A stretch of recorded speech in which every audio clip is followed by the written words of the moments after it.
दर्शन घेण्यासाठी कुटुंबासह तिरुपतीला गेलेल्या एका व्यापाऱ्याचे घर फोडून घरातील 50 ते 60 हजार रुपये चोरून नेल्याची घटना रविवारी सायंकाळी उघडकीस आली। ही घटना बाळीवेस परिसरातील भारत काबरा यांच्या घरी झाली। या घटनेची माहिती मिळताच जोडबावीपेठ पोलीस ठाण्याचे पोलीस पथक हे घटनास्थळी दाखल झाले। काबरा कुटुंबीय हे शुक्रवारी सकाळी 4 वाजण्याच्या सुमारास तिरुपती दर्शनासाठी गेले होते। त्यानंतर ही घटना घडली। रविवारी दुपारच्या सुमारास घरात चोरी झाल्याची घटना काबरा यांना कळताच त्यांनी पोलिसांना याची माहिती दिली। माहिती मिळताच गुन्हे शाखेचे पथक, जोडबावी पोलीस ठाण्याचे प्रभारी पोलीस निरीक्षक सुहास चव्हाण, डीबी पथकाचे श्रीनाथ महाडिक आणि त्यांचे पथक घटनास्थळी दाखल झाले। प्राथमिक माहितीनुसार घरातून 50 ते 60 हजार रुपये रोख चोरीला गेल्याचा अंदाज वर्तवण्यात येत आहे। काबरा कुटुंबीय हे प्रवासात असल्याने ते आल्यानंतर चोरीबाबतची परिपूर्ण माहिती मिळेल अशी माहिती पोलीस सूत्रांनी दिली। दरम्यान पथक हे घटनास्थळी दाखल झाले असून आरोपींचा शोध सुरू आहे।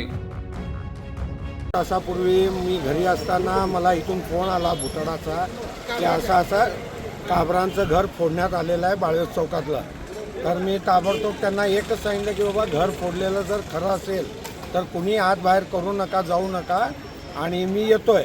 त्याप्रमाणे मी इथं आलो। तर आल्यानंतर जेव्हा डिपार्टमेंटसोबत मी वर जाऊन बघितलो तर ही चोरी बहुतेक घरात कुणी नसल्यामुळं पाळत ठेवून झालेली आहे आणि शुक्रवारी हे लोक गेलेत, म्हणजे शनिवार आणि आज कालच्या रात्रीच बहुतेक हे घर फोडण्यात आलेलं आहे। कारण दिवसभर हा रस्ता वर्दळीचा आहे, त्यामुळे दिवसा तर इथं कोणी शक्यच नाही आणि हे झालेलं आहे ते सगळं रात्री पहाटेच्या दरम्यान झालं असेल। अंदाजे काय झालं आहे, घरात काय होतं काय नाही हे आता उद्या घरचे मालक येणार आहेत, आल्यानंतरच ते कळणार आहे। पण मध्यवर्ती भागात आणि वर्दळीच्या रस्त्यावर ह्या अशा घटना घडत आहेत, त्यामुळं आम्हाला चिंता जास्त लागलेली आहे की आपण इथं सुरक्षित आहोत की नाही मेन चौकातसुद्धा।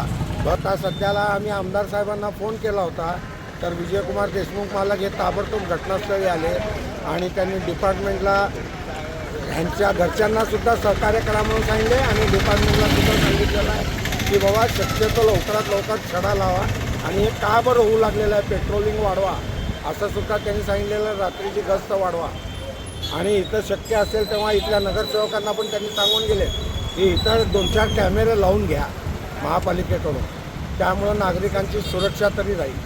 धन्यवाद।